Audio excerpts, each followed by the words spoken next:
Praise the lord. మీకు శుభము కలుగునుగాక. ఎలా ఉన్నారు? బాగున్నారా? ప్రేమైన వలరా దేవుడి యొక్క మహాకృప చెప్పున మనము ఆగస్టు నెల ఆఖరి వారంలో చేరుకున్నాము. ఈ నెలంతా కూడా దేవుడు తన కృపాక్షేమాలు మనకు దయచేసి మనందరినీ కూడాను నూతన మాసంలోనికి నడిపించబోతున్నాడు. అందుని బట్టి దేవుడికి మనము కృతజ్ఞతాస్థుతులు వందనాలు తెలియజేయాలి. ప్రేమైన వలరా మరి గడిచినటువంటి 6 నెలల బట్టి కూడాను మనం సంఘముగా కూడుకోవడం జరగలేదు. ప్రతి వారం కూడాను ఇదే విధంగాను మరి యూట్యూబ్ లైవ్ స్ట్రీమ్ ద్వారా మీ అందరితో కూడాను కలుసుకోవడం జరిగింది. అయితే సంఘాన్ని తెరవాలి అని మరి కొన్ని సూచనలు సలహాలు నాకు అందుతూ ఉన్నాయి కనుక మీ అందరినీ కూడాను అంటే ఈ విషయాన్ని మీ అందరికీ చెప్పి మీ అందరి నిర్ణయం కూడా తెలుసుకోవాలని నేను ఆశపడుతున్నాను. ఈరోజు ఈ వాక్యాన్ని చూసే మీరు వాక్యం విన్న తర్వాత ఆ కిందన మీ యొక్క ఉద్దేశం నాకు తెలియజేయండి, మెసేజ్ పెట్టండి. మనము తిరిగి అందరం కూడా సంఘముగా కలుసుకుందాము అని మీరు చెప్పినట్లయితే సంఘాన్ని తెరవడం జరుగుతుంది. ఎందుకంటే సెప్టెంబరు మొదటి వారము అంటే వచ్చే వారము 6వ తారీఖు బల్లారాధన. ప్రతి నెల కూడాను మనము మొట్టమొదటి వారంలోని బలను ఆచరిస్తాం గనక ఆ రోజు దేవుడి యొక్క శరీరంలోనూ రక్తంలోనూ మనం పాలుభాగస్తులు కాబోతున్నాం గనక మరి మనం ఏమైనా సరే సంఘం తెరుచుకొని చక్కగా పాటలు పాడుకొని మరి చక్కటి వాక్యం విన్న తర్వాత మరి సంస్కారాన్ని ఆచరిద్దామా, లేకపోయినట్లయితే ప్రతి నెల కూడాను ఏ విధంగా అయితే 2 నిమిషాలు మాత్రమే ప్రార్థన చేసుకొని మరి బలను ఆచరించి ఏ విధంగా వెళ్తున్నారో ఆ విధంగా చేయాలనుకుంటున్నారో అన్న విషయాన్ని మీరందరూ కూడా నాకు స్పష్టంగా నాకు తెలియజేయండి. ఫోన్ కాల్ చేయండి, లేకపోయినట్లయితే మెసేజ్ పెట్టండి, మీ ఒపీనియన్ తెలియజేయండి. మీ అభిప్రాయాలని పరిగణనలో తీసుకొని దేవుడు చిత్తము ఏ విధంగా అయితే ఆ విధంగా మనము చేద్దాము. అందుకనే మీ అందరినీ కూడా నేను కోరే విషయం ఏంటంటే ఈరోజు వాక్యం విన్న తర్వాత ఖచ్చితంగా మీ నిర్ణయాన్ని తెలియజేయవలసిందిగా నేను కోరుకుంటున్నాను. ప్రేమైన వల్లరా గడిచినటువంటి 9-10 వారాల బట్టి కూడాను దేవుడి యొక్క అపరిమితమైనటువంటి కృపణ గురించి మనం నేర్చుకుంటూ వచ్చాం. ఈరోజైతే దేవుని ఆశీర్వాదములకు మన స్పందన అన్న విషయాన్ని గురించి మనం నేర్చుకుందాం. అందుకన్నా ముందుగాను చిన్న ప్రార్థన చేసుకొని మనము వాక్యాన్ని చదువుకొని ప్రారంభించుకుందాము. అందరూ కూడాను కళ్ళు మూసుకొని తలలు వంచండి. మహోన్నతర సర్వశక్తిమంతుడ, ఈ దినమును బట్టి ఈ గడియను బట్టి దేవా నీకు వందనాలు. ప్రభా, ఈ యొక్క ఆగస్టు నెల అంతా కూడా తండ్రి నీ యొక్క కృపా క్షేమాలు మాకు దయచేశారు, మీకు వందనాలు. ఈ ఆఖరి వారంలో ఉండి ఈ దినము తండ్రి దేవా ప్రభా మేము కొన్ని విషయాలు నేర్చుకోవాలని మీ సన్నిధికి వచ్చి ఉంటుండగా ప్రభా మీ పరిశుద్ధాత్మ వారిని మా ప్రక్కనే నిలవబెట్టండి. ఈ దినము అనేకమైనటువంటి శ్రేష్టమైన విషయాలతో మీరు మాతో మాట్లాడండి. ముఖ్యంగా తండ్రి దేవా ప్రభా మాలో ఎవరైనా సరే అనారోగ్యంగా ఉన్నట్లయితే వారు వాక్యం వింటుండగానే వారి యొక్క శరీరంలో మీ యొక్క స్వస్థతను కలగజేయండి. అంతేకాకుండా దేవా ప్రభా నీ సన్నిధికి ఎవరైతే ఆశపడి నీ సన్నిధిలో బలపడాలనుకుంటున్నారో వారిని అందరినీ కూడా తండ్రి దేవా ఈ దినము మీరు బలపరచండి. ఈ మా ప్రార్థన దేవా మీరు అంగీకరించినందుకు నీకు వందనములు తెలియజేస్తూ యేసు నామమున ప్రార్థన చేసి వేడుకొనుచున్నాము తండ్రి, ఆమేన్.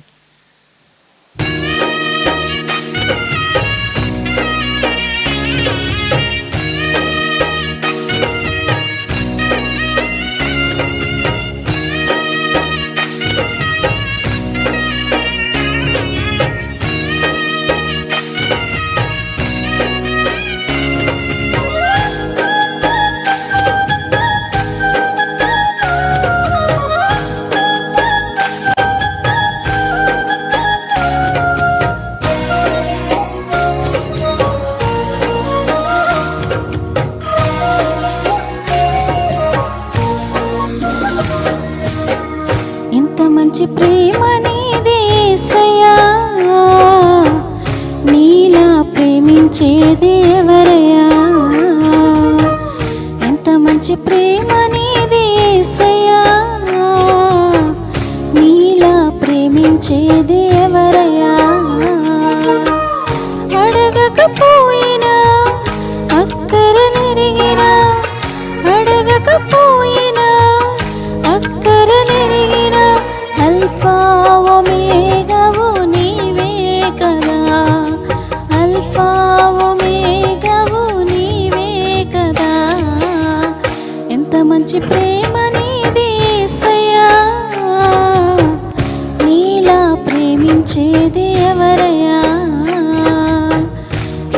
మంచి ప్రేమ నీది యేసయ్యా, నీలా ప్రేమించేది ఎవరయ్యా?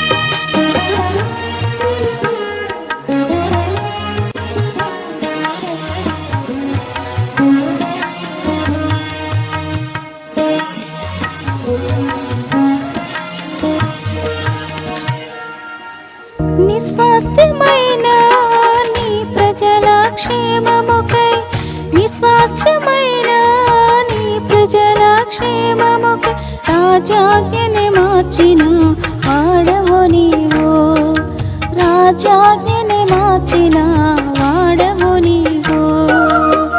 రాజులను మార్చిన రారాజువు, రాజులని కూల్చిన జయశాలివి. రాజులను మార్చిన రారాజువు, రాజులని కూల్చిన జయశాలివి. యేసయ్యా నీ ప్రేమే మధురం, యేసయ్యా నీ కృపయే అమరం. యేసయ్యా నీ ప్రేమే మధురం, యేసయ్యా నీ కృపయే అమరం. ఎంత మంచి ప్రేమ నీది యేసయ్యా, నీలా ప్రేమించేది ఎవరయ్యా? ఎంత మంచి ప్రేమ నీది యేసయ్యా, నీలా ప్రేమించేది ఎవరయ్యా?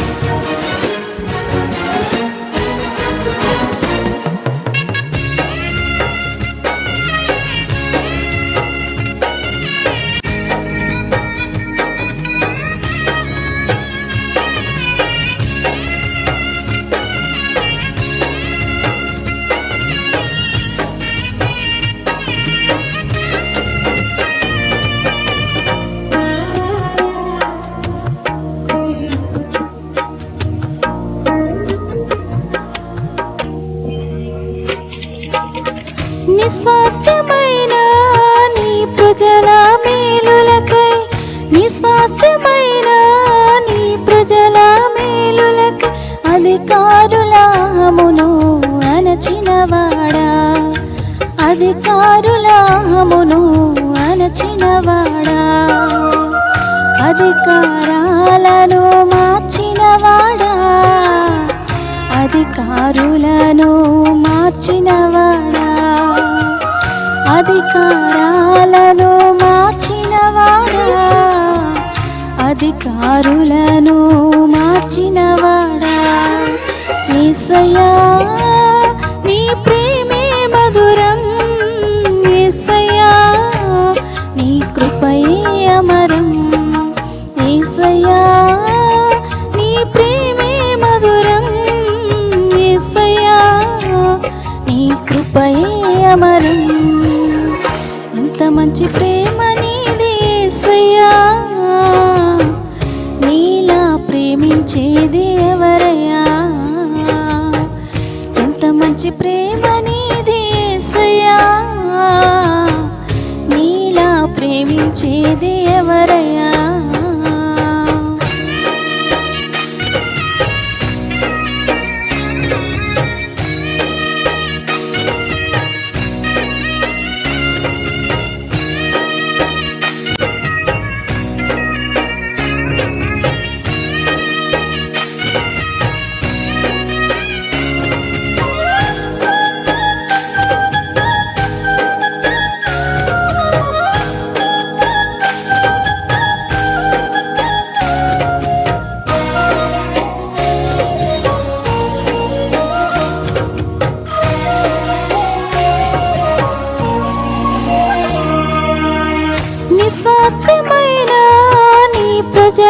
కోసమే, నీ స్వాస్థ్యమైన నీ ప్రజల కోసమే ఆకాశము నుండి మన్నాను పంపావు, ఆకాశము నుండి మన్నాను పంపావు. బండను చీల్చిన బలవంతుడా, మారా మధురముగా మార్చినవాడా. బండను చీల్చిన బలవంతుడా, మారా మధురముగా మార్చినవాడా. యేసయ్యా నీ ప్రేమే మధురం, యేసయ్యా నీ కృపయే అమరం. యేసయ్యా నీ ప్రేమే మధురం, యేసయ్యా నీ కృపయే అమరం. ఎంత మంచి ప్రేమ నీది యేసయ్యా, నీలా ప్రేమించేది ఎవరయ్యా. ఎంత మంచి ప్రేమ నీది యేసయ్యా, నీలా ప్రేమించేది ఎవరయ్యా. అడగకపోయినా అక్కరలెరిగినా, అడగకపోయినా అక్కరలెరిగినా, అల్ఫా ఒమేగవు నీవే కదా, అల్ఫా ఒమేగవు నీవే కదా. ఎంత మంచి ప్రేమ నీది యేసయ్యా, నీలా ప్రేమించేది ఎవరయ్యా. ఎంత మంచి ప్రేమ నీది యేసయ్యా, నీలా ప్రేమించేది ఎవరయ్యా. మాట విన్నారు కదా, మంచిది. ప్రేమైన వల్లరా లూకాసు వార్త 17వ అధ్యాయం నుంచి 11 నుంచి 19 వచనాలు మనం చదువుకొని ఈరోజు ఈ విషయాల్ని మనం ధ్యానం చేసుకుందాం. వాక్యము ఈ విధంగా సెలవిస్తుంది. ఆయన యెరూషలేమునకు ప్రయాణమై పోవచ్చు సమరయ గలిలయ మధ్యగా వెళ్ళుచుండెను. ఆయన ఒక గ్రామంలోనికి వెళ్ళుచుండగా 10 మంది కుష్ఠరోగులు ఆయనకు ఎదురుగా వచ్చి దూరం నిలిచి, యేసు ప్రభువా మమ్మల్ని కరుణించుమని కేకలు వేసిరి. ఆయన వారిని చూచి, మీరు వెళ్ళి మిమ్మల్ని యాజకులకు కనపరుచుకుండని వారితో చెప్పాను. వారు వెళ్ళుచుండగా శుద్ధులేరి. వారిలో ఒకడు తనకు స్వస్థత కలుగుట చూచి గొప్ప శబ్దముతో దేవునిని మహిమపరచుచు తిరిగి వచ్చి ఆయనకు కృతజ్ఞతాస్తుతులు చెల్లించుచు ఆయన పాదముల యొద్ద సాగిలపడెను. వాడు సమరయుడు.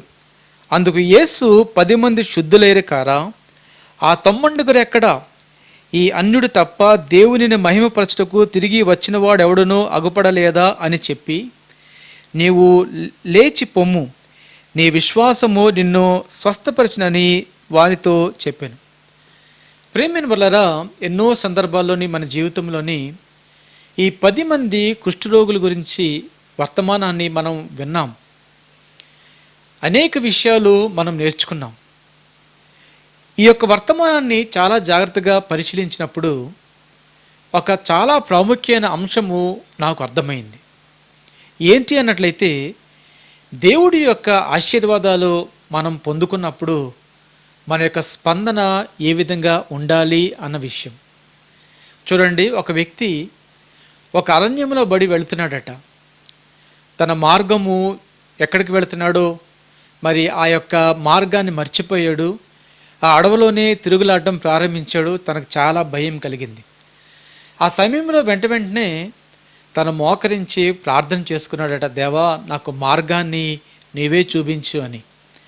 ఆ సమయంలోని ఈ యొక్క వృత్తాంతం అంతా కూడా కొంతమందితో పంచుకుంటున్నాడట, తన జీవితంలో జరిగిన అనుభవాన్ని. ఒక వ్యక్తి అన్నాడంట, దేవుడు నీ ప్రార్థనలకు సమాధానం ఇచ్చాడా అని అడిగితే ఆ వ్యక్తి అన్నాడంట, దేవుడు సమాధానం ఇవ్వకముందే ఒక వ్యక్తి, ఒక గైడ్ వచ్చి తిరిగి నాకు మార్గాన్ని చూపించాడు అని చెప్పాడట. చాలా జాగ్రత్తగా గమనించండి.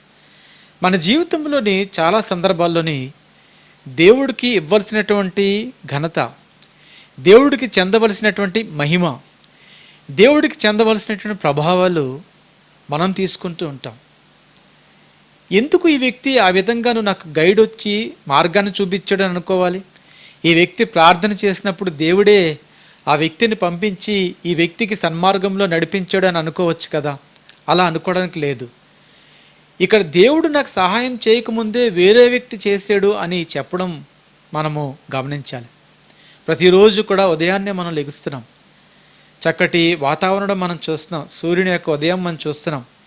ఎప్పుడైనా సరే దేవా ఈ దినాన్ని బట్టి దేవా నీకు వందనాలు అని చెప్పారా? మీరు లెగిచిన వెంటనే కూడాను చక్కటి పక్షులు కిలకిలలాడుతున్నాయి, చక్కటి స్వరాలతో అవి దేవుణ్ణి మహిమపరుస్తున్నాయి. ఈ చెట్లన్నీ కూడా చక్కటి పువ్వుల్ని పూస్తున్నాయి. అవన్నీ చూసినప్పుడు నీ హృదయం ఎంతో ఆహ్లాదకరంగా మారిపోయి ఏ రోజైనా సరే దేవుని యొక్క కృపాసనం దగ్గరికి వచ్చి ప్రభా ఈ ప్రకృతిని బట్టి ఈ అందాన్ని బట్టి ప్రభా నీకు వందనాలని చెప్పారా? ఒకవేళ చెప్పగలకపోయినట్లయితే ఇకనైనా చెప్పడం ప్రారంభించండి. మన జీవితంలో దేవుడు చేసినటువంటి మేలును మహోపకారాలకి దేవుడికి మనం ఎంతైనా సరే కృతజ్ఞతాస్తుతులు మనము చెల్లించాలి. చాలామంది ఉద్యోగాలు చేస్తూ ఉంటారు, కానీ ఆ ఉద్యోగం అంటే వాళ్ళకి ఇష్టం ఉండదు. ఎందుకోసం అన్నట్లయితే ఈ జీతం సరిపోవట్లేదు అంటారు. కానీ నిజంగా ఉద్యోగం లేని వ్యక్తికి గురించి మీరు ఆలోచన చేయండి. చాలామంది టిఫిన్ తింటూ ఉంటారు, ప్రతిరోజు కూడాను ఇడ్లీయే తినాలా, ప్రతిరోజు ఉప్మాయే తినాలా అని బాధపడుతుంటారు. కానీ ఆ ఆహారం కూడా దొరక్క ఎంతోమంది ఆకలి దప్పులతో ఉన్నారనే విషయాన్ని ఎప్పుడైనా మీరు గమనించగలిగారా? చాలామంది రాత్రి పడుకొనే పొద్దున లెగట్లేదు, నిద్రలోనే కళ్ళు మూస్తున్నారు. కానీ మనము కళ్ళు తెరిచి మనం లెగగలుగుతున్నామంటే ఆ దినాన్ని బట్టి దేవుడికి మనము కృతజ్ఞతాస్తుతులు చెల్లించడము మనం నేర్చుకోవాలి.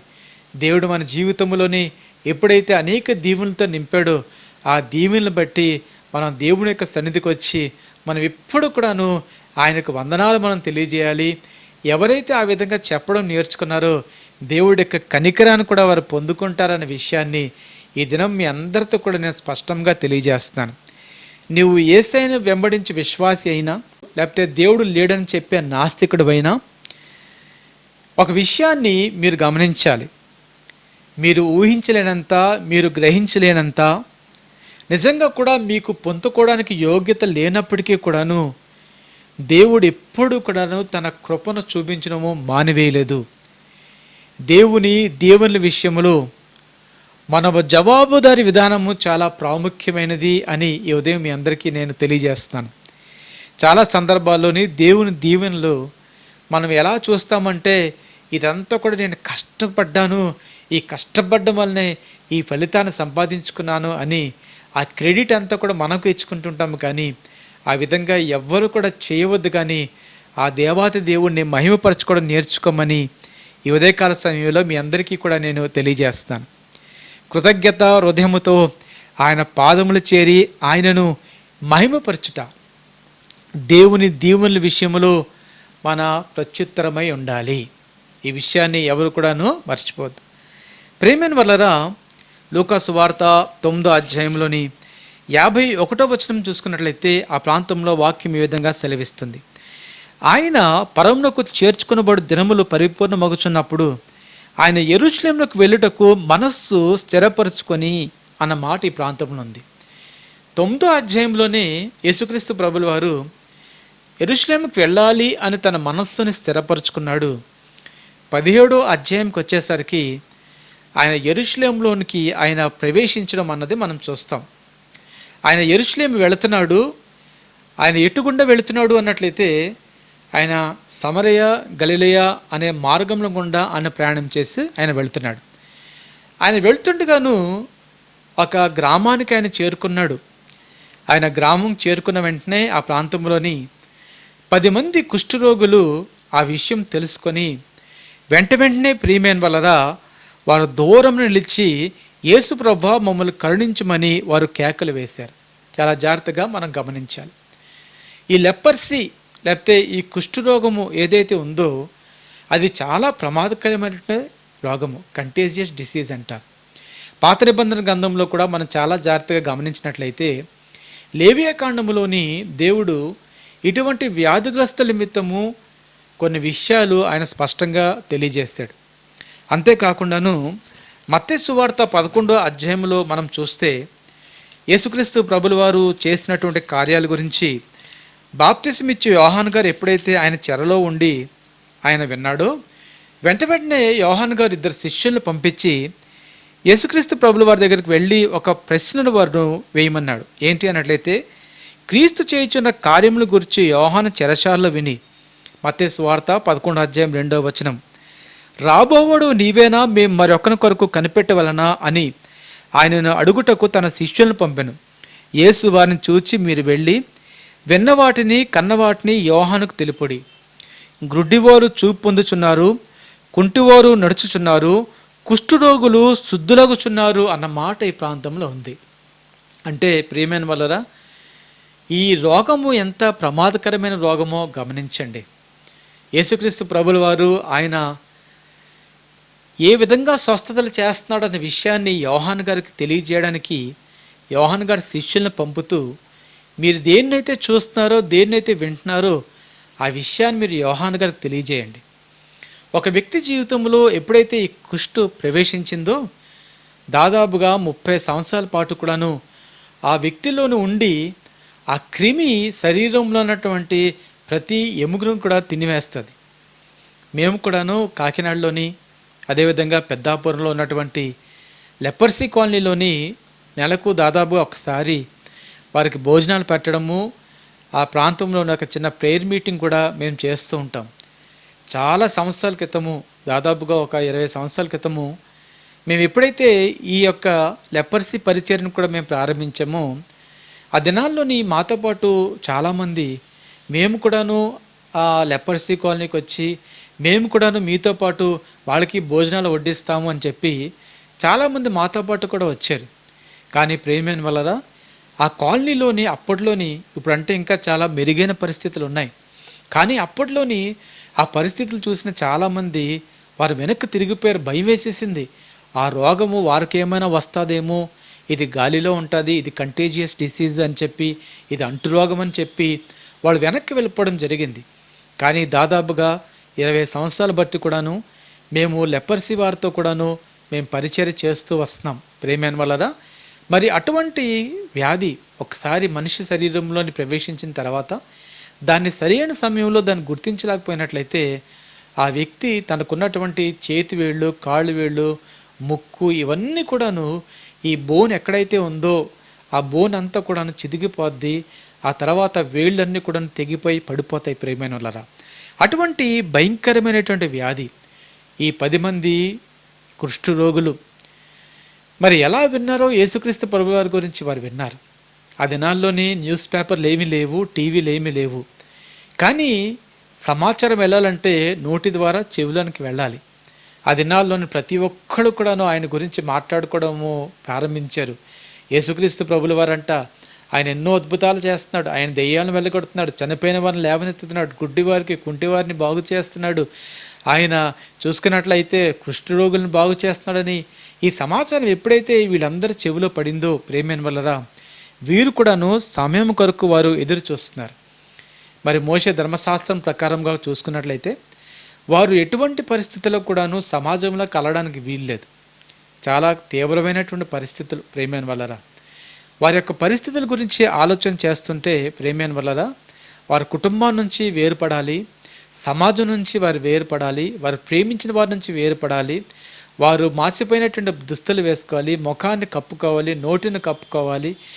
ఆ తర్వాత వారు ఎక్కడికైనా వెళ్ళినప్పుడు ప్రేమైన వల్లరా ఖచ్చితంగా కూడా గట్టిగా కూడాను వారు అపవిత్రులు అయ్యి ఉన్నారనే విషయాన్ని వారు కేకలు వేయాలి. అటువంటి దినాల్లో ప్రేమైన వల్ల ఉంటున్నప్పుడు యేసయ్య ఆ మార్గం గుండా వెళుతున్నప్పుడు ఈ 10 మంది కుష్ఠరోగులు కూడా వచ్చి ఆయన కాస్త దూరంగా నిలబడి వారు గట్టిగా కేకలు వేయడం ప్రారంభించారు. వారు ఏ విధంగా కేకలు వేశారు అన్నట్లయితే ప్రియమైన వలన చాలా జాగ్రత్తగా మనం చూసినట్లయితే యేసు ప్రభువా మమ్మల్ని కరుణింపమని కేకలు వేసిరి అని వాక్యం సెలవిస్తుంది.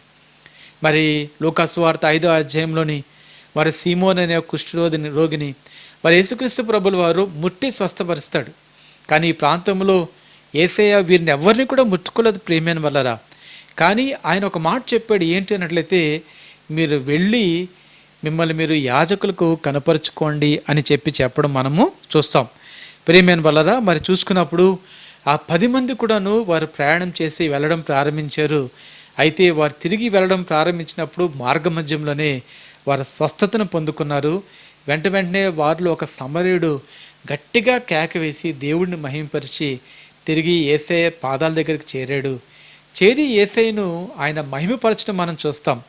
ఈ యొక్క సమరయుడు గురించి ఆలోచన చేసినప్పుడు ప్రేమైన వల్ల మరి దేవుడి యొక్క రక్షణ అన్యులకు కూడాను సంప్రాప్తిస్తుంది అనే విషయము ఈ ప్రాంతంలో మనం చాలా జాగ్రత్తగా మనం గమనించాలి. చాలామంది సంఘానికి వస్తూ ఉంటారు ప్రేమైన వల్ల. కొంతమంది అప్పుల భారంతో వస్తారు, కొంతమంది అనారోగ్య భారంతో వస్తారు, కొంతమంది రకరకాల సమస్యలతో వస్తారు. కానీ మీరు తెలుసుకోవాల్సిన విషయం ఏంటి అన్నట్లయితే మీ అప్పుల కన్నా, మీ అనారోగ్యం కన్నా, మీ సమస్యల కన్నా చాలా ప్రాముఖ్యమైనటువంటి విడుదల ఏంటి అన్నట్లయితే మీ ఆత్మల యొక్క రక్షణ అన్నది చాలా ప్రాముఖ్యమైన విషయాన్ని ఎవరు కూడా మర్చిపోద్దు. చాలామంది స్వస్థత పొందుకొని, చాలామంది బిడలను పొందుకొని దేవునిలోనికి రాకుండానే, రక్షణ పొందుకోకుండానే వారు ఆ యొక్క ఆశీర్వచనాన్ని దొంగతనం చేసుకుంటూ వెళ్ళిపోతుంటారు. అటువంటి వారందరి గురించి కూడాను యేసయ్య చింతిస్తున్నాడు ప్రియమైన వారలారా.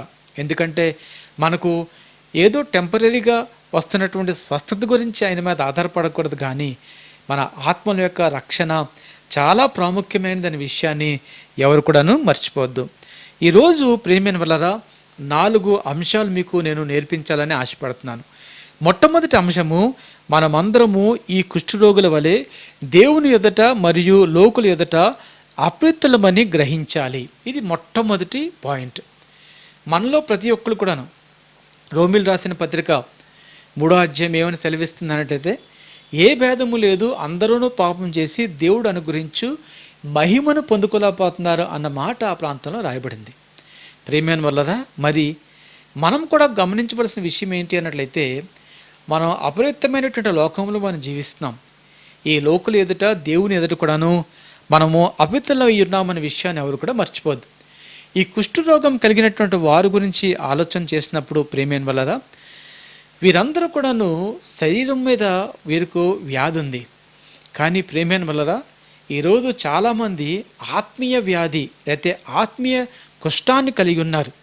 ఎందుకోసం అన్నట్లయితే ఈ లోకాన్ని ప్రేమిస్తూ ఈ లోకంలో ఉన్నట్టు వాటిని వారు దృష్టి పెట్టుకొని నిజంగా దేవుడు అనుగ్రహించే కృపను పొందుకోలేక హృదయములోని ఆత్మీయ కుష్ఠమును కలిగి ఉండడం మనము చూస్తాం.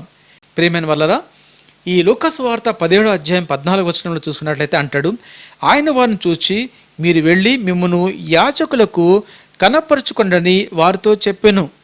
ఈ మాట మనం చూసుకుంటే ఆ రోజుల్లోని మరి యాజకులే ఒక డాక్టర్. మరి లేవి యొక్క క్రమం మనం చాలా జాగ్రత్తగా గమనించినప్పుడు కొంతమంది ఏమని యాజక ధర్మం చేసేవారు ఆలయంలో, కొంతమంది చూసుకున్నట్లయితే కర్మకాండ చేసేవారు, కొంతమంది చూసుకున్నట్లయితే ఈ విధంగా కూడాను ఎవరైనా సరే అనారోగ్యంతో స్వస్థత పొందుకున్నట్లయితే వారిని గుర్తించి తిరిగి సమాజంలోని వారు కలుసుకునే విధానంగా కూడాను వారి నిర్ణయాలు ఆ దినాల్లోని వారు బయలుపరిచేవారు. అయితే ప్రియమైన వల్లరా, ఒక వ్యక్తి ఎప్పుడైతే ఈ విధమైనటువంటి కుష్ఠరోగంతో బాధపడుతున్నాడో ఆ వ్యక్తి మరి సమాజంలో కలవడానికి కానీ దేవుణ్ణి ఆరాధించుకోవడానికి కానీ అవకాశం లేదు. ఎందుకోసం అన్నట్లయితే ఆ వ్యక్తి తన జీవితంలోని ఏ విధంగా ఉండాలి అన్న విషయాన్ని మనకు లేవియా కాండము బాగా తెలియజేస్తుంది. తెరవండి ప్రియమైన వల్లరా, లేవియా కాండంలో నుంచి ఒక వచనాన్ని మనము జాగ్రత్తగా చదువుకుందాము. లేవియా కాండము 13వ అధ్యాయాన్ని ఒకసారి తెరిచినట్లయితే 13వ అధ్యాయంలో నుంచి మనము 45వ వచనాన్ని చదువుకుందాము. వాక్యము ఈ విధంగా సెలవిస్తుంది, ఆ పొడగల కుష్ఠరోగి వస్త్రములను చింపివేయవలను, వాడు తల విరబోసుకొనవలెను, వాడు తన పై పెదవిని కప్పుకొని అపవిత్రుడును అపవిత్రుడును అనే బిగ్గరగా పలకవలెను. ఈ ప్రాంతంలో మనం చూసుకున్నప్పుడు ప్రేమైన వల్లరా, కుష్ఠరోగి ఏ విధంగా సమాజంలోని వస్తున్నప్పుడు ఏ విధంగా ఉండాలి, ఆ వ్యక్తి చూసుకున్నట్లయితే బట్టలు చించివేయాలంట, ఆ తర్వాత పై పెదాన్ని కూడాను కప్పివేసుకోవాలంట. ఆ వ్యక్తి వస్తున్నప్పుడు నేను అపవిత్రుడును అని గట్టిగా కేకవేయాలి. ఎందుకోసం అన్నట్లయితే తనకు కలిగినటువంటి అపవిత్రం వలన ఇతరులు ఎవరు కూడా అపవిత్రులు కాకుండా ఉండాలని చెప్పి ఆ విధంగా ప్రియమైన వల్లరా మరి చూసుకున్నప్పుడు మరి ఆ దినాల్లోనే జీవించేవారు. మరి ఈ ప్రాంతంలో మనం చూసుకున్నట్లయితే యేసుక్రీస్తు ప్రభుల వారి దగ్గరికి దాదాపుగా 10 మంది కుష్ఠరోగులు వచ్చారు. ఈ కుష్ఠరోగుల్లో చూసుకున్నట్లయితే 9 మంది యూదులు, ఒక వ్యక్తి మాత్రము సమరయుడు. ఈ యూదులకు సమరయులకు కూడాను ఎప్పుడు కూడా పడదు. కానీ వీరందరిలో కూడాను కామన్గా ఒక డిసీజ్ ఉంది. ఏంటి అంటే కుష్ఠరోగము. అందుకనే ఈ 10 మంది కలిసి ప్రేమైన వలరా వారు జీవించడము ప్రారంభించారు. నేను మీ అందరితో చెప్పే విషయం ఏంటి అన్నట్లయితే, మనమందరము ఈ కుష్ఠరోగుల వలె దేవుని ఎదుటను లోకం ఎదుటను అపిత్తలమై ఉన్నాము అనే విషయాన్ని ఎవరు కూడా మర్చిపోద్దు అని చెప్తున్నాను. ఎందుకోసం అన్నట్లయితే ఇర్మియా గ్రంథంలో నుంచి 17వ అధ్యాయాన్ని మనం చాలా జాగ్రత్తగా మనం గమనించినట్లయితే ప్రియమైన వలరా 17వ అధ్యాయంలో నుంచి మనం 9వ వచనంలో చూసుకున్నట్లయితే అంటాడు, హృదయము అన్నిటికంటే మోసకరమైనది, అది ఘోరమైన వ్యాధి కలది, దాన్ని గ్రహింపగలవాడు ఎవడు అని ఈ ప్రాంతంలోని ఇర్మియా గారు ఆయన మాట్లాడుతున్నాడు. అవును, హృదయం అన్నిటికంట మోసకరమైనది, అది ఘోరమైన వ్యాధి కలది. ఆ విషయాన్ని మనం గమనించినట్లయితే ప్రియమైన వలరా చాలా సందర్భాల్లోని ఆ విషయాన్ని గమనించలేక మనలో చాలామంది గర్విష్ఠుల వలె జీవిస్తున్నారు. చాలామంది చూసినప్పుడు అంటూ ఉంటారు, ఏమంటుంటారంటే, నేను కూడా ఏవో చిన్న చిన్న తప్పులు చేస్తున్నానండి, నేను మనిషినే కదండి, నాకు కూడా కోపం వస్తుందండి, నేను ఉప్పు కారం తింటున్నాను కదండి. ఆ తర్వాత అంటాడు, నేనేమి పెద్ద పాపిని కాదండి, ఏదో చిన్న చిన్న పాపాలు చేస్తూ ఉంటాను, నేను ఒక మంచి వ్యక్తినే అని చెప్పి చాలామంది అంటూ ఉంటారు. ఆ దినాల్లో కూడాను పరిసయ్యులు కూడా చూసుకున్నప్పుడు ప్రేమైన వలరా ఆ దినాల్లోనే వారు కూడాను తమ్మును తాము మంచివారుగాను అభివర్ణించుకొని ప్రేమైన వలరా వారి రక్షణను వారు కోల్పోయారు.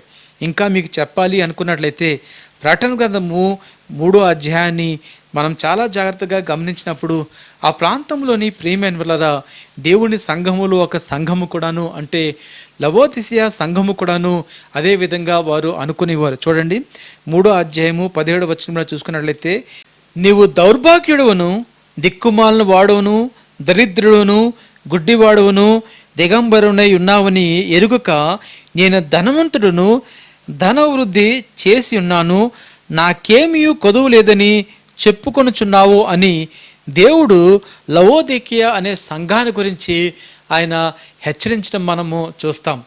చాలామంది ఈ రోజుల్లోనే అలాగే ఉన్నారు. నాకేం తక్కువ అండి, నేను చాలా డబ్బున్నవాడిని, నేను ఎంతో డబ్బు సంపాదించుకున్నాను, నా తర్వాత నా బిడ్డలకు కూడా ఇవ్వడానికి నా దగ్గర చాలా డబ్బు ఉంది, ఒకవేళ కరోనా వ్యాధి వచ్చినట్లయితే కొన్ని లక్షలైనా ఖర్చు పెట్టి నేను ట్రీట్మెంట్ తీసుకుంటానని మీలో ఎవరైనా భావిస్తున్నారేమో. వారి గురించి దేవుడు అంటున్న మాట ఏంటంటే, నువ్వు దౌర్భాగ్యుడివి, నువ్వు దిక్కుమాలిన వాడువు, నువ్వు దరిద్రుడువు, నువ్వు గుడ్డివాడువు, నువ్వు దిగంబరవై ఉన్నావు అన్న విషయాన్ని దేవుడు ఈ 5 విషయాలు ఈ దినము ఆయన తేటతెల్లగా ఆయన మాట్లాడుతున్నాడు. ప్రియమైన వల్లరా ఈ 10 మంది కుష్ఠరోగులు కూడా యేసుక్రీస్తు ప్రభుల వారి దగ్గరికి వచ్చినప్పుడు వాళ్ళు ఏమీ కూడా మేము చెడ్డవారం ఏమీ కాదు, ఏదో మాకు వ్యాధి వచ్చింది అని వారు అనుకోలేదు. కానీ వారికి ఉన్నటువంటి పరిస్థితిని వారు గమనించగలిగారు. వారు యేసు ప్రభువా మమ్మల్ని కరుణించి అని వారు గట్టిగా కేక వేయడం మనము చూస్తాం.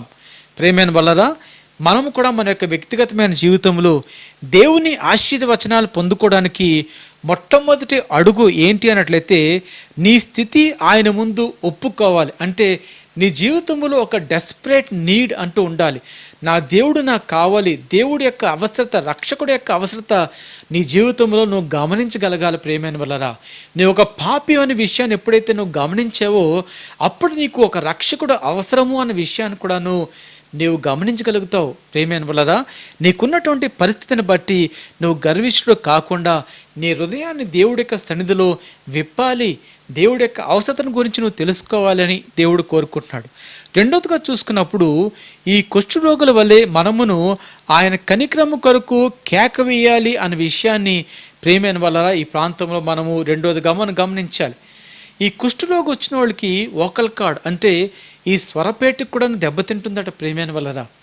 కానీ వీరు చూసుకున్నప్పుడు వీరు చేసిన పని ఏంటి అన్నట్లయితే ప్రేమైన వల్లరా వారు దూరముగా నిలబడి బిగ్గరగా కేక వేశారు అని వాక్యము ఈ ప్రాంతంలోని సెలవిస్తుంది. అంటే వారు గొంతుకు మూసుకుపోయినప్పటికీ కూడాను వారి శక్తి అంతా కూడా తెచ్చుకొని ఒక్కసారిగా వారు దేవుడి యొక్క కనికరాన్ని కొరకు యేసు ప్రభువా మమ్మల్ని కరుణించు అని వారు గట్టిగా కేక వేయడం మనం చూస్తాం. ప్రేమైన వల్ల దాని యొక్క అర్థం ఏంటి? ఇంకా ఇంగ్లీష్ బైబిల్లో చూసుకున్నట్లయితే master have mercy on us అని చెప్పేసి వాళ్ళు అడగడం మనం చూస్తాం.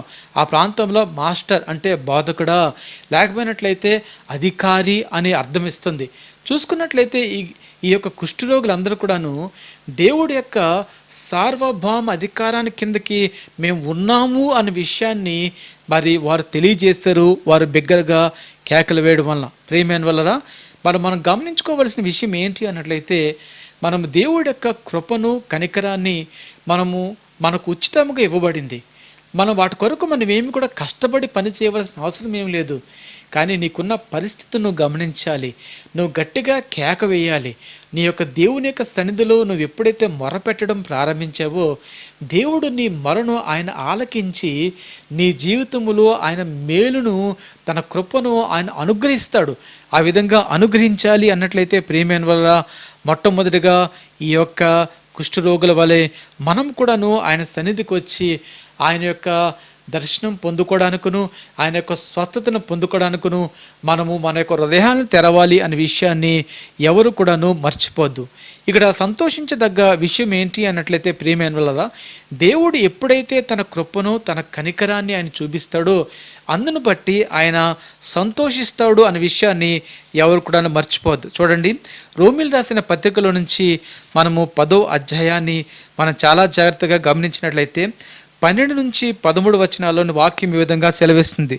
యూదుడని గ్రీసు దేశస్థుడని భేదం లేదు, ఒక్క ప్రభువే అందరికీ ప్రభువుండి తనకు ప్రార్థన చేయ వారందరి ఎడల కృప చూపుటకు ఐశ్వర్యవంతుడై ఉన్నాడు. ప్రైజ్ గాడ్, హల్లెలూయా. ఎవరెవరైతే ఆయన నామాన్ని ప్రార్థన చేస్తున్నారో వారందరికీ కూడా కృప చూపించడానికి దేవుడు తగిన ఐశ్వర్యాన్ని ఆయన కలిగి ఉన్నాడు.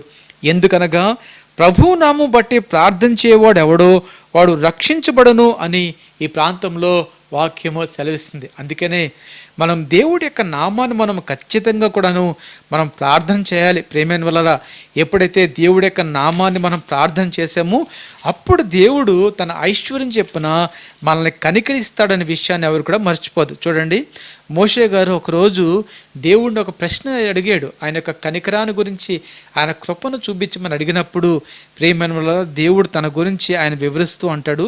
నిర్గమకాండము 34వ అధ్యాయంలో నుంచి 6 నుండి 7 వచనాలు మనం చదువుకున్నట్లయితే అంటాడు, అతని ఎదుట యెహోవా అతని దాటి వెళుచు యెహోవా కనికరము, దయ, దీర్ఘశాంతము, విస్తారమైన కృపాసత్యములు గల దేవుడైన యెహోవా అన్న విషయాన్ని ప్రేమైన వలరా మరి దేవుడు మోషే గారికి తెలియజేశాడు. ఆయనకున్నటువంటి ఎటర్నల్ క్వాలిటీస్ చూడండి. ఆయన కనికరం కలిగిన వాడు, ఆయన దయ కలిగిన వాడు, ఆయన దీర్ఘశాంతం కలిగిన వాడు, విస్తారమైనటువంటి కృపాసత్యములు కలిగినటువంటి ఆ దేవుడు ఆయన అయ్యున్నాడు అనే విషయాన్ని మోషే గారికి దేవుడు తెలియజేశాడు. ప్రైజ్ గాడ్, హల్లెలూయా. అందుకనే ప్రేమైన వల్లరా మనం కూడా ఎప్పుడైతే మన హృదయాలు తెరిచి అబ్బా తండ్రి అని మనం ప్రార్థన చేసామో ఆయన యొక్క కృపను, ఆయన కనికరాన్ని మనం ఖచ్చితంగా కూడా పొందుకుంటాం అనే విషయాన్ని ఎవరు కూడా మర్చిపోద్దు. మూడో విషయం తెలియజేస్తున్నాను. మూడోది ఏంటి అన్నట్లయితే విశ్వాసము, విధేయత. ఇది చాలా ప్రాముఖ్యమైన అంశము. ప్రేమైన వల్లరా ప్రతి కాగితానికి కూడాను 2 ముఖాలు ఉంటాయి. అలాగే ప్రతి క్రైస్తవుని యొక్క జీవితంలో కూడాను విశ్వాసము, విధేయత అనే 2 ముఖాలు ఉండాలి. వీరి జీవితంలో ఎప్పుడైతే ఇవి 2 కూడా ఉన్నాయో ఆ వ్యక్తి నిజంగా కూడాను మరి ఫలిస్తాడు. తన జీవితంలో తను ఆశించింది యావత్తు కూడా తను పొందుకుంటాడు. చూడండి, ఈ 10 మంది కుష్ఠరోగులు కూడాను యేసు క్రీస్తు ప్రభుల వారి గురించి వారు విన్నారు. వారు ఎప్పుడైతే విన్నారో ప్రేమైన వలన ఎప్పుడైతే యేసుక్రీస్తు ప్రభుల వారు వారి యొక్క గ్రామం మీదుగా వెళ్తాడనే విషయాన్ని వారు తెలుసుకున్నారు. వారు తడవ చేయలేదు. వారు విన్న విషయాన్ని వారు విశ్వసించారు. చాలామంది ఈరోజు వింటున్నారు, కానీ ప్రేమైన వలన విశ్వసించడం లేదు. నీ జీవితంలో తొలిమెట్టు ఏంటి అన్నట్లయితే నువ్వు విశ్వసించాలి. ఒక క్రైస్తవుని జీవితంకైనా సరే, ఎవరైనా దేవుడి గురించి తెలుసుకుంటూ నేర్చుకుంటున్న వారి జీవితంలో కూడా మొట్టమొదటి మెట్టు ఏంటి అన్నట్లయితే విశ్వాసము. నీ జీవితంలోని దేవుడు అంటే తగిన విశ్వాసం ఉండాలి. ఆ తర్వాత చూసుకున్నట్లయితే విధేయత. విశ్వాసం ఉంటే సరిపోవద్దు, నీ అడుగులు కూడాను స్థిరపరచబడాలి. అంటే ఏంటి అన్నట్లయితే నా జీవితంలో విశ్వాసం ఉంది అని చెప్తే సరిపోదు, కానీ దేవుడి యొక్క వాక్యాన్ని కూడా మీరు విధేయులై ఉండాలి. చూడండి, యేసయ్య వారితో చెప్పాడు. ఏమి చెప్పాడు అన్నట్లయితే మిమ్మల్ని మీరు వెళ్ళి యాజకులకు కనుపరుచుకోండి అని ఒక మాట అన్నాడు. ఈ విషయాన్ని గురించి ఆలోచన చేస్తున్నప్పుడు ప్రేమైన వల్లరా వీరిలోని వెళదామా వద్దా అనే వాదన కలగలేదు. వీరు విని ఉండవచ్చు, సీమోన్ గారిని ఈయన ముట్టి స్వస్థపరచాడని వారు అనుకుని ఉండవచ్చు. యేసుక్రీస్తు ప్రభుల వారు ప్రతి ఒక్కళ్ళ తల మీద కూడా చేయి ఉంచి వారిని స్వస్థపరుస్తాడేమో అని వారు ఊహించవచ్చు. కానీ ఆ విధంగా ఏమీ కూడాను జరగలేదు. కానీ యేసయ్య ఏం చేశాడంటే మాట మాత్రమే సెలవిచ్చాడు. ఎప్పుడైతే మాట మాత్రమే సెలవిచ్చాడో ఈ 10 మంది కూడా యేసుక్రీస్తు ప్రభుల వారి యొక్క మాటకు వీరి విధేయతను వీరు కనపరిచారు. చాలా జాగ్రత్తగా మీరు గమనించాలి. మనం వెళ్తే యాజకుడు మనల్ని పట్టించుకుంటాడా ఏంటి, మన దూరం నుంచే తరిమి వేస్తాడు కదా, మన అపత్తుల్లో అయి ఉన్నాం కదా, మనల్ని ఎవరు చేర్చుకుంటారు, ఇటువంటి అనుమానాలు ఏమీ కూడా కాదు. ఆయన మాట సెలవిచ్చాడు, వెంటనే ఈ మాటకు వీరు విధేయతను వీరు కనపరిచారు. ప్రేమ వలన మరి ఒక సందర్భంలోనట ఒక వ్యక్తి ఒక ఎడారిలో పడి వెళుతున్నాడట. తన దగ్గర ఉన్నటువంటి ఆహారం అయిపోయింది, తన దగ్గర ఉన్నటువంటి నీరు అయిపోయింది, ఎన్నో గంటల సేపు ప్రయాణం చేసేటంట. ఇకపై నీరు దొరకకపోతే ఆయన చనిపోయే పరిస్థితి వచ్చింది. మరి ఎడారిలో కూడాను అక్కడక్కడ ఒయాసిస్లు అనేవి ఉంటుంటాయి. అయితే ప్రియమైన వలన ఆయన తిరుగుతున్నప్పుడు ఆయన ఒక బోర్ని చూశాడంట, ఒక బోరింగ్ పంపుని చూశాడంట. ఆ బోరింగ్ పంపుని చూసిన వెంటనే తనలో జీవం మళ్ళా తిరిగి లేచి వచ్చిందట. అమ్మయ్య, పోన్లేరా బాబు, నీళ్లు తాగుతాను, నేను బ్రతుకుతాను అని అనుకున్నాడు. వెళ్ళాడు. ఇంకా వెంటనే తన బలమంతా కూడా చూపించి ఆ బోరింగ్ను కొట్టడం ప్రారంభించాడు. ఎంతోసేపు కొట్టాడు కానీ ఒక చుక్క నీరు కూడా రాలేదట. వెంటనే ఆ వ్యక్తి ఏం చేశాడు అన్నట్లయితే, ఇదేంటి నా పరిస్థితి ఎలా అయిపోయింది, నాకున్న శక్తి అంతా కూడా పోయింది అని చెప్పి తన విచారిస్తూ చుట్టుపక్కల చూసినప్పుడు ఆ దగ్గరలోనే ఒక రాయి దగ్గర ఒక బాటిల్తో నీరు పెట్టబడిందట. వెంటనే తడవ చేయకుండా పరిగెట్టుకుని వెళ్ళాడు. ఆ బాటిల్ని ఇప్పుదాం అనుకున్నప్పుడు ఆ బాటిల్ మూతి మీద ఒక కాగితము మరి ప్రియమైన చుట్టబడిందట. దీన్ని చదవండి అని రాయబడిందట. వెంటనే ఏంట్రా బాబు అని చెప్పేసి ఆ వ్యక్తి చూసినప్పుడు మరి ఆ యొక్క పేపర్లో రాసిందంట, ఈ యొక్క బాటిల్ నీరు ఆ బోరింగ్ పంపులు వేసి దాన్ని మీరు మెల్లిగా కొట్టినట్లయితే ఆ నీరు వస్తుంది అని చెప్పి రాయబడిందంట. ఈ వ్యక్తికి ఏం చేయాలో తెలియదు. ఎందుకంటే ఉన్న ఒక్క బాటిల్ నీరు కూడా వేసేసినట్లయితే మరి నీరు వస్తుందో లేదో కూడా తెలీదు. ఆ వ్యక్తి కొంతసేపు ఆలోచన చేశాడు. కానీ ఏ విషయం అయితే ఆ కాగితంలో రాయబడిందో ఆ విషయాన్ని తను నమ్మాడు. ప్రియమైన వలన ఈ బైబిల్ గ్రంథము దేవుని చేత మనకి ఇవ్వబడింది. ఈ బైబిల్ గ్రంథంలో కూడా రాయబడిన ప్రతి మాట కూడా మనమందరూ కూడా విశ్వసించాలి. విశ్వసించినప్పుడే మన జీవితంలో గొప్ప మేళ్ళు మనం పొందుకుంటాం అనే విషయాన్ని ఎవరు కూడాను మర్చిపోద్దు. ఆ వ్యక్తి వెంటనే ఆ బోరింగ్లో నీళ్లు వేసాడు, దాన్ని కొట్టడం ప్రారంభించాడు. కొద్ది సమయం పట్టిందట. ఆ తర్వాత ఆ బోర్లో నుంచి ధారాళంగా నీరు రావడం ప్రారంభించింది. ఆ వ్యక్తి వెంటనే నీళ్లు తాగాడు, చక్కగా స్నానం చేశాడు. ఆ తర్వాత ఆ బాటిల్ నిండా నీళ్లు నింపేసి దాన్ని మూత పెట్టి ఆ పైన ఆ యొక్క కాగితాన్ని కూడా పెట్టేసి ఏ ప్రాంతంలో అయితే తీసుకున్నాడో ఆ ప్రాంతంలోనే ఆయన పెట్టాడంట. చాలా జాగ్రత్తగా గమనించాలి. మన జీవితంలోని విశ్వాసము, విధేయత అన్నది చాలా ప్రాముఖ్యమైన అంశాలు. ఎందుకోసం అన్నట్లయితే విశ్వాసం లేకుండా దేవుడికి ఇష్టడుగా ఉండమన్నది చాలా అసాధ్యమైన విషయాన్ని మీరు చాలా జాగ్రత్తగా గమనించాలి. ప్రేమైన వల్ల మరి యోహాను సువార్త 3వ అధ్యాయము 16వ వచనంలో వాక్యం ఈ విధంగా సెలవిస్తుంది అంటాడు, దేవుడు లోకమును ఎంతో ప్రేమించెను కాగా ఆయన తన ద్వితీయ కుమారునిగా పుట్టిన వాని యందు విశ్వాసముంచు ప్రతి వాడును నశింపగా నిత్యజీవం పొందినట్లు ఆయనను అనుగ్రహించెను. చూసారా, మనలో ఎవ్వరు కూడాను మన హృదయము మోసకరమైనదనే విషయాన్ని మనం గమనించలేకుండా నశించిపోవడం అన్నది దేవుని చిత్తము కానే కాదు. అందుకనే ప్రియమైన వాళ్ళరా, మరి తండ్రి తనకు కలిగినటువంటి ఏకైక కుమారుని ఈ లోకానికి పంపించాడు. ఈ లోకానికి పంపించి మనందరి పాపాల నిమిత్తం కూడాను ఆయన సిలువ మీద తన ప్రాణాన్ని, తన రక్తాన్ని ఆయన పెట్టాడు. ఎందుకోసము అన్నట్లయితే ప్రియమైన వాళ్ళరా, మనందరూ కూడాను నిత్య జీవాన్ని సంపాదించుకోవాలని ఈ సమయంలో ప్రతి ఒక్కరు కూడాను చాలా జాగ్రత్తగా గమనించుకోవాల్సిన విషయం ఏంటి అన్నట్లయితే ఈ సమయంలో దేవుడు మనందరితో కూడా ఆయన మాట్లాడుతున్నాడు. ఏంటి అన్నట్లయితే ఆ ప్రాంతంలో చూసుకున్నప్పుడు ప్రేమైన వలరా మరి 10 మంది కుష్ఠరోగులు స్వస్థత పొందుకున్నారు. కానీ ఒక్క వ్యక్తి మాత్రమే వెనక్కొచ్చి దేవుడి యొక్క నామాన్ని మహింపరిచాడు. ఈ రోజు కూడాను చాలా జాగ్రత్తగా గమనించండి. మనము దేవుడి యొక్క ఎత్తబడే సంఘంలో ఉండాలి అన్నట్లయితే ఈ యొక్క సమరేడికి ఉన్నటువంటి మనస్తత్వము మనం కూడా కలిగి ఉండాలనే విషయాన్ని ఎవరు కూడా మర్చిపోవద్దు. చివరగా 4వదిగా స్వస్థత పొందిన సమరయుని వలె మనమును గొప్ప శబ్దంతో దేవుని మహిమపరిచి ఆయన పాదాల చెంత చేరాలి అనే విషయాన్ని ఈ ప్రాంతంలో రాయబడింది. ప్రియమైన వల్లరా, ఇక్కడ తెలుసుకోవలసినటువంటి ఒక నిగూఢమైన సత్యం ఉంది. ఆ సత్యం ఏంటో తెలుసా ప్రియమైన వాళ్ళరా? ఈ 9 మంది యూదులు యాజకుడి దగ్గరికి వెళ్ళడానికి బయలుదేరారు. ఆ 9 మందితో ఈ సమరయుడు కూడా బయలుదేరాడు. అసలు సమరయుడికి యూదులకి సంబంధం లేదు. సమరయులంటే యూదులకు అసహ్యం. అసలు ఈ సమరయుడు నిజంగా కూడా యాజకుడి దగ్గరికి వెళ్తే యాజకుడు రానిస్తాడా? రానివ్వడు. కానీ ప్రియమైన వల్లరా, దేవుడు మాట మాత్రమే సెలవిచ్చాడు.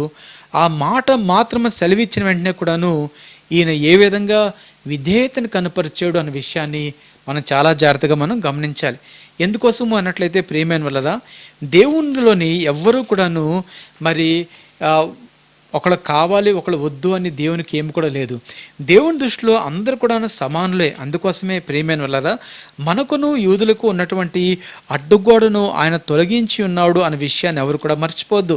చూడండి, ఎఫెసీయులు రాసిన పత్రిక 2వ అధ్యాయం నుంచి మనం చూసుకున్నట్లయితే 11 నుంచి 14 వచనంలో అంటాడు, కాబట్టి మునుపు శరీర విషయంలో అన్యులై ఉండి శరీరమందు చేతితో చేయబడిన సున్నతి గలవారు అనబడిన వారి చేత సున్నతి లేని వారు అనబడిన మీరు ఆ కాలమందు ఇజ్రాయేలుతో సహా పౌరులు కాక పరదేశులను, వాగ్దాన నిబంధన లేని పరజనులను, నిరీక్షణ లేని వారును, లోకమందు దేవుడు లేని వారినై ఉండి క్రీస్తుకు దూరస్థులై ఉంటారని మీరు జ్ఞాపకము చేసుకునడి. అయినను మునుపు దూరస్థులైన మీరు ఇప్పుడు క్రీస్తునందు క్రీస్తు రక్తం వలన సమీపస్థులై ఉన్నారు. ప్రైజ్ గాడ్, హల్లెలూయా. ఇకపై అన్యుడు యూదుడు అని లేదు, అందరూ కూడాను సమానులై. ఎందుకోసమంటే మన యేసుక్రీస్తు ప్రభుల వారు ఆయన సిలువలో చేసినటువంటి కార్యము అటువంటి గొప్ప కార్యము. ఈ ప్రాంతంలో అంటాడు, ఆయనను మునుపు దూరస్థులైన మీరు ఇప్పుడు క్రీస్తు యేసునందును క్రీస్తు రక్తం వలన సమీపస్థులై ఉన్నారు. ఆయన మన సమాధానం అయ్యుండి మీకును మాకును ఉండిన ద్వేషమును అనగా విధిరూపమైనటువంటి ఆజ్ఞలు గల ధర్మశాస్త్రమును తన శరీరమందును కొట్టివేడి చేత మధ్యగోడను పడగొట్టి మన ఉభయులను ఏకము చేసెను. ప్రైజ్ గాడ్, హల్లెలూయా. ప్రియమైన వల్లరా, మనకును యూదులకును ఏదైతే మధ్యగోడగా ఉందో ఆ మధ్యగోడను దేవుడు దాన్ని తొలగించాడు. ఆయన తొలగించడమే కాకుండా ప్రియమైన వలరా మనందరినీ కూడాను ఆయన ఏకము చేసి ఉన్నాడు అనే విషయాన్ని ఎవరు కూడాను మర్చిపోవద్దు. ఇకపై ప్రియమైన వలరా, ఈ సమరయుడికి ఉన్నటువంటి విశ్వాసాన్ని గురించి ఒక్కసారి మనము చదువుకొని ఆ తర్వాత మనము క్లోజ్ చేసుకుందాం. ప్రియమైన వల్ల ఈ దినానికి ముగించుకుందాము. చూడండి, 17వ అధ్యాయంలో నుంచి మరి చూసుకున్నప్పుడు 15వ వచనంలో అంటాడు, వారిలో ఒకడు తనకు స్వస్థత కలుగుడు చూచి గొప్ప శబ్దంతో దేవుని మహిమపరచు తిరిగి వచ్చి ఆయనకు కృతజ్ఞతాస్తుతులు చెల్లించుచు ఆయన పాదముల యొద్ద సాగిలపడెను. వాడు సమరయుడు. చూసారా, గట్టిగా కేక వేసాడట. నడుస్తున్నారు, వెళ్తున్నప్పుడే ఆటోమేటిక్గా వాళ్ళు పోయినటువంటి కాళ్ళు, చేతులు, వేళ్ళు అన్నీ కూడా వచ్చేసాయి. ప్రేమైన వాళ్ళ చూసుకున్నప్పుడు కంప్లీట్ హీలింగ్ ఆ ప్రాంతంలో జరిగింది. ఆ విషయాన్ని ఒక వ్యక్తి చూశాడు, గమనించాడు. తనకున్న చేతులు, కాళ్ళు, శరీరాన్ని తడిమి చూసుకున్నాడు. వెంటనే గట్టిగా కేక వేసాడు. అంతే, దేవుని దగ్గరికి పరిగెట్టుకుని వచ్చాడు.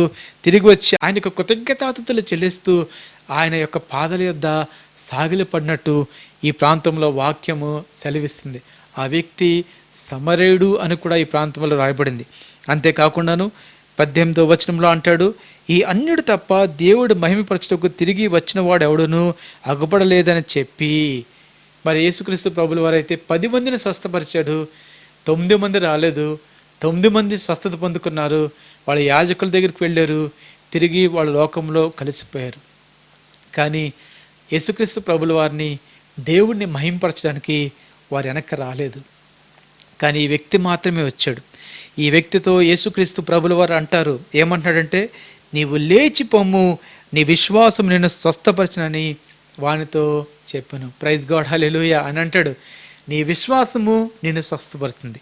ఈరోజు వాక్యం వింటున్నటువంటి నా ప్రియమైనటువంటి తమ్ముడు, చెల్లి, ఈరోజు మీరు గమనించుకోవలసిన విషయము, అమ్మా, నాన్న, అదేవిధంగా అక్క, అన్న, మీరందరూ కూడా తెలుసుకోవాల్సిన విషయం ఏంటంటే, 2000 సంవత్సరాల క్రితము యేసయ్య ఒక శ్రేష్టమైనటువంటి కార్యాన్ని ఆయన చేశాడు.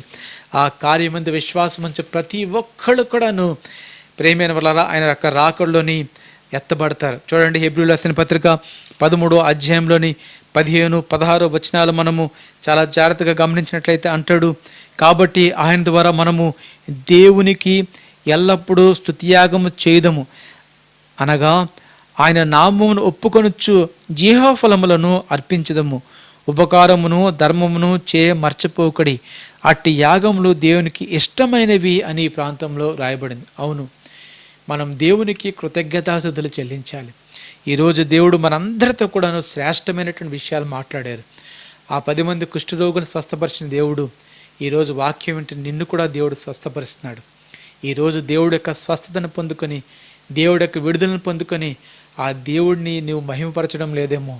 ఈరోజు దేవుడు నీతోనే సూటిగా మాట్లాడుతున్నాడు. నిజంగా కూడా ఒక్కసారి కానీ నువ్వు మోకరించి ప్రార్థన చేసుకున్నట్లయితే ఆయన నిన్ను క్షమించడానికి ఆయన సిద్ధ మనసు కలిగిన దేవుడే ఉన్నాడు. అటువంటి దేవుణ్ణి కలిగి ఉండడము నిజంగా కూడా మనకు అదృష్టము. ప్రేమైన వల్ల ఇదివరకు కాలంలో అయితే ఆయన ఇజ్రాయేల్ ప్రార్థనల మీద ఆసీనుడయ్యాడు. కానీ ఈ కాలంలో అయితే మన ప్రార్థనలన్నీ కూడా ఆయన పాసన్నిధికి ఎక్కిపోతున్నాయి. ఆయన మన ప్రార్థనలు వింటున్నాడు, ఆయన ఆలకిస్తున్నాడు. మనలో ఉన్నటువంటి తృష్ణను ఆయన గమనిస్తున్నాడు. మన జీవితానికి కావలసినటువంటి జీవాన్ని ఆయన మనకు దయచేస్తున్నాడు. అటువంటి మంచి దేవుడిని ఎవరు కూడా తృణీకరించవద్దు, కానీ ఆయన కలిగి ఉండండి. నాకు అర్థమవుతుంది మీరు ఎన్నో సమస్యల్లో ఉన్నారు, మీకు ఎన్నో కష్టాల్లో ఉన్నారు, మీకు ఎన్నో బాధలు ఉన్నాయని. ప్రియమైన వల్ల ఈ లోకంలోని మీకు మాత్రమే కాదు, అందరికీ కష్టాలు ఉన్నాయి, అందరికీ బాధలు ఉన్నాయి. కానీ మన నిరీక్షణకు ఆధారముగా యేసుక్రీస్తు ప్రభుల వారందు మన విశ్వాసం నిలుపుకున్నప్పుడు దేవుడు మనకున్న ప్రతి పరిస్థితిని కూడాను మార్చివేస్తాడు, మలిచివేస్తాడు. అవమానకరమైన దినాలన్నీ కూడా ఆయన కొట్టివేసి ఆశీర్వాదకరమైన దినాలను నడిపిస్తాడు. ఎందుకంటే ఆయన సమర్థత కలిగినటువంటి దేవుడు. ఒకవేళ ఈ విషయాన్ని మీరు నాతో పాటు ఏకీపించినట్లయితే చిన్న ప్రార్థన చేసుకుందాము. అందరూ కూడాను కళ్ళు మూసుకుని తలలు వంచండి. మహోన్నతుడ, సర్వశక్తిమంతుడా, ఈ ఉదయకాల సమయంలో మరొక మారు అనేక విషయాలు తండ్రి దేవా ప్రభా మీరు మాకు ధారాళంగా నేర్పించారు. దేవా, విన్న వాక్యాన్ని దేవా మా యొక్క హృదయక్షేత్రంలో భద్రపరుచుకునే భాగ్యం దయచండి ప్రభా. అపవాది అయితే గాండ్రించే సింహం వలె ఎవరిని మృంగుదునా అని తిరుగుతుంది తండ్రి. మేమైతే తండ్రి దేవా ప్రభా మీ సన్నిధిలో నిబ్బరమైన బుద్ధి కలిగి దేవా అపవాదిని దేవా మేము ఎదిరిస్తున్నాం. దేవా, ఈ లోకంలో ఎన్నో జరుగుతున్నాయి. అయితే వాటిని బట్టి ప్రభా మేము భయపడడం లేదు, కానీ మేము మీ సన్నిధిలో ప్రార్థన చేస్తున్నాం తండ్రి. ఎందుకంటే మీరే మాకు నిరీక్షణకు ఆధారముగా దేవుడై ఉన్నారు. మీరు తప్పితే ఈ లోకంలో మాకు ఎవ్వరూ కూడా సహాయానికి లేరు తండ్రి. దేవా ప్రభా, మా జీవితానికి కావలసినటువంటి ప్రతి అవసరం కూడా నీ కృపలో తీర్చండి. ఒకవేళ ఎవరైనా సరే ఈ సమయంలో పడి ఉన్నట్లయితే వారిని ముట్టండి, స్వస్థపరచండి. నీ కృపలో వారిని జ్ఞాపకం చేసుకోండి ప్రభా. నీవు మంచి దేవుడివై ఉన్నావు. మా ప్రార్థనామాలను మీరు అంగీకరించే దేవుడై ఉన్నారు. అందును బట్టి దేవా నీకు వందనాలు ప్రభా. ఈ ఆగస్టు మాసం అంతా కూడా తండ్రి దేవా నీ కృపాక్షేమాలు మాకు దయచేసావు దేవా. సెప్టెంబర్ మాసంలో కూడా తండ్రి దేవా మీరు మాకు తోడుగా ఉండండి. మీ చిత్తమైనట్లయితే మేము సంఘం తెరిచి తిరిగి సంఘాలుగా కలుసుకునే భాగ్యం దయచేయండి దేవా ప్రభా. కరోనా వైరస్ను కట్టడి చేయండి తండ్రి. త్వరలోనే ఈ వ్యాధికి వ్యాక్సిన్ వస్తుందని అనేక మంది శాస్త్రవేత్తలు చెప్తుండగా వారి ప్రయత్నాలన్నీ కూడా మీరు ఫలింపజేయండి ప్రభా. ఈ మా ప్రార్థన దేవ మీరు అంగీకరించినందుకును, మా రాష్ట్రాన్ని మా దేశాన్ని మీరు కాపాడినందుకును, ప్రపంచ దేశాలన్నింటినీ కూడా మీరు కాపాడినందుకు నీకు వందనములు తెలియజేస్తూ యేసు నామాన్ని ప్రార్థన చేసి అడిగి వేడుకొనుచున్నాము తండ్రి. ఆమేన్. యేసు రక్తమే జయము, ప్రవేశ రక్తమే జయము, ప్రవేశ నామన సంపూర్ణ విజయము, అపాధికులకైన తన నాశనం కలుగును గాక. ఆమేన్, ఆమేన్, ఆమేన్. మనం పరమ తండ్రి అయిన దేవుని ప్రేమయు, కుమారుడు నిజరక్షకుడైన యేసుక్రీస్తు ప్రభువారి కృపయు, పరిశుద్ధాత్మ యొక్క అన్యోన్య సహవాసము ఎంతమంది అయితే ఈ యొక్క ప్రోగ్రాంను వీక్షిస్తున్నారో వారందరికీ సదాకాలము తోడై ఉండును గాక. ఆమేన్, ఆమేన్, ఆమేన్. ప్రేమైన వల్లరా, ఉదయకాల సమయంలో మరొక మారు మిమ్మల్ని అందరినీ కూడా ఈ విధంగా ఆన్లైన్లో కలుసుకోవడము నాకు చాలా సంతోషాన్ని కలగజేసింది. నేను మీ అందరికీ చెప్పాను, మరి దేవుని చిత్తమైనట్లయితే వచ్చే నెల అంటే వచ్చే వారము మరి ఈ సంఘాన్ని మరి తెరవాలి అని నేను ఆశిస్తున్నాను. చాలామంది సలహాలు కూడా ఇచ్చారు. మీ యొక్క అమూల్యమైన సూచనలు సలహాలు కూడా ఇవ్వండి. మనందరూ కలిసి ఒక మంచి నిర్ణయం తీసుకుందాము. ఏమీ తొందరపాటు ఏమీ లేదు. మీరందరూ చెప్పే నిర్ణయాన్ని బట్టి ప్రేమైన వల్లరా మరి సంఘాన్ని తెరవాలా లేకపోతే ఈ సెప్టెంబర్ మాసంలో కూడాను ఆన్లైన్లో కలుసుకోవాలనే విషయాన్ని నిర్ణయం తీసుకుందాము. కానీ వచ్చే వారం మాత్రం ఖచ్చితంగా మనం బలను ఆచరించబోతున్నాం కనుక ఈ విషయాన్ని మీరు గమనించండి. ప్రతి ఒక్కరు కూడా భక్తి శ్రద్ధలతో రండి. ప్రతి ఒక్కరు కూడా దేవుని యొక్క శరీరంలోని రక్తంలో పాలిభాగస్థులు కావాలని, మీ పాపములన్నీ కూడా దేవుని యొక్క సన్నిధిలో ఒప్పుకోవాలని నేను కోరుకుంటున్నాను. దేవుడు మనలందరినీ దీవించునుగాక.